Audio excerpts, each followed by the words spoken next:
Hello ළමයි කොහොමද ඔයාලට අද වීඩියෝ එක අරගෙන ආවේ විචාර ලියද්දී ලකුණු ගන්න පුළුවන් ක්‍රම ගැන.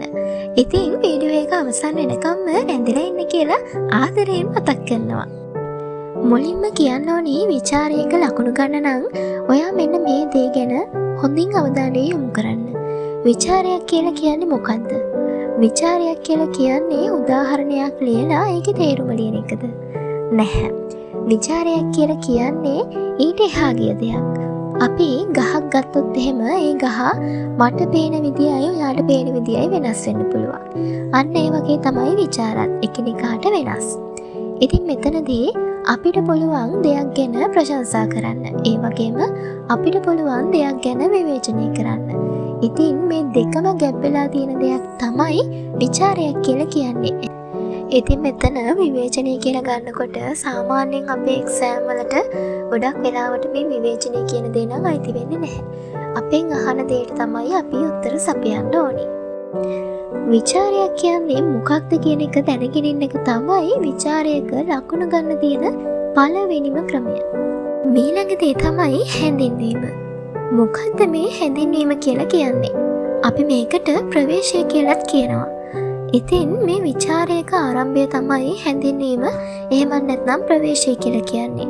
ඉතින් ඔයාලා මේකේ මුල් ආරම්භයම වැරද්දුවොත් එහෙම ගුරුවරයා හිතනවා අයියෝ මේ ළමයා මේකත් වරද්දලානේ, අනිත් ඒවත් මෙහෙම තමයි ඇත්තේ කියලා ඒ මානසික මට්ටමින්ම ඔයාගේ සම්පූර්ණ පේපර් එකම බලාගෙන යන්න පුළුවන්.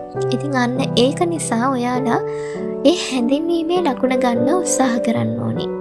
ඊළඟ ක්‍රමය තමයි අත්තකුරු. ඉතින් මේ අත්තකුරු ගත්තොත් එහෙම අපිට මෙතනදී මුතු කැට වගේ අකුරු ලියන්න වෙලාවක් නැහැනේ.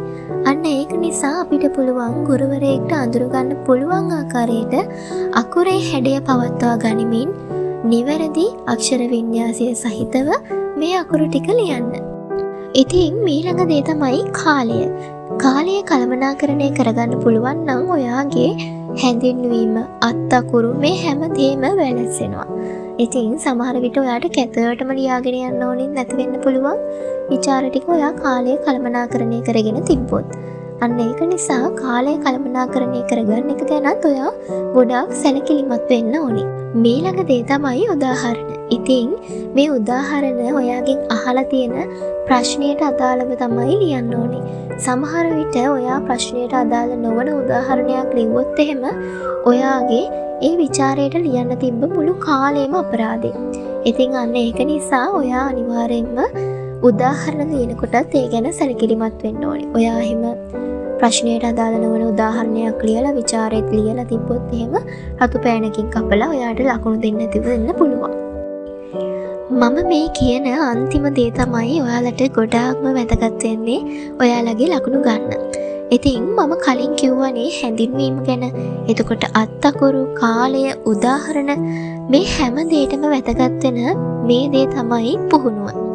ඉතින් මේ අන්තිම දේ තමයි පුහුණුව කියලා කියන්නේ. ඉතින් ඔයාලට ඕනිම දෙයකට පුහුණුව කියන එක අත්‍යවශ්‍යයි.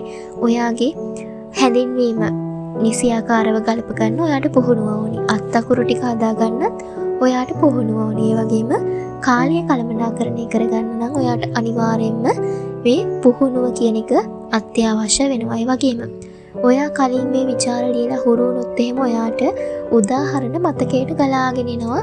මෙන්න මේ ප්‍රශ්නයට අදාළ වෙන්නේ මේ උදාහරණයයි කියලා ඔයාට මතක් වෙනවා. අන්න ඒක නිසා ඔයාලා අනිවාර්යෙන්ම පුහුණු වෙන්න ඕනි විචාරයක් ලියන්න නම්. ඉතින් විචාරයක් ලියාගන්න අමාරු කෙනෙක් නම් ඔයා අනිවාර්යයෙන්ම මතක තියාගන්න විචාරයක් ලියන්න නම් අනිවාර්යයෙන්ම අංක 1ත් පුහුණුව, අංක 2ත් පුහුණුව, අංක 3ත් පුහුණුව. ඉතින් අදට වීඩියෝ එක අවසන් කරනවා. ස්ටඩි විත් ඉදු එක ආදරයෙන් රැඳී සිටපු ඔයාට ගොඩාක් ස්තුතියි.